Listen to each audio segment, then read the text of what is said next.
Mix by Jyoti Prakash Yadav. एस किक एस किक एस किक बहबे पूरई है तोहर बहबे पूरई है तोहर दिलावा के आस देवर चला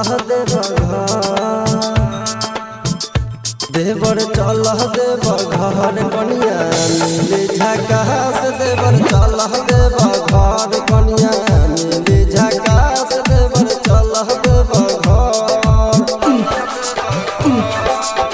बाबा के दया बरसी तोहार ऊपर सब कास निक मिली होई उता सुपहर सब कास मिली निक होई उता सुपहर मिली सब कास निक होई। KP Club exclusive mix KP Club exclusive mix KP Club exclusive mix KP Club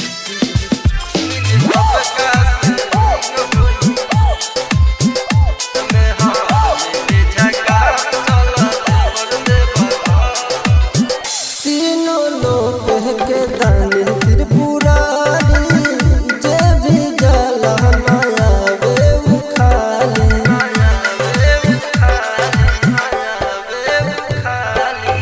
तीनों लोग के दानी त्रिपुरारी जे भी जला माया वे उखाली पेन्ही लगेरुआ कपड़ा पेन्ही लगेरुआ कपड़ा ले कमर चला देवर घर कनिया मिली झकास चला देवर घर में हार मिली झकास चला देवर घर। KP Club exclusive mix KP Club exclusive mix KP Club exclusive mix KP Club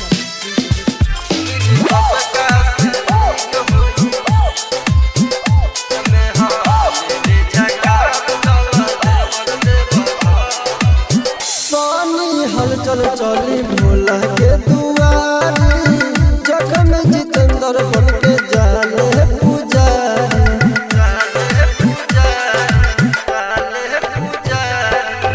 सोनी हलचल चली भोला के दुआरी दिख बवाली जाले बन के पुजारी बाबा के महीना हवे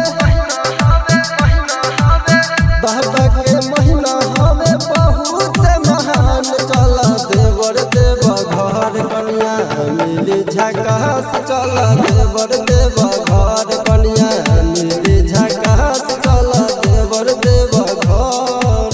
मां सरस्वती रिकॉर्डिंग स्टूडियो बांसुरी। Mix by Jyoti Prakash Yadav.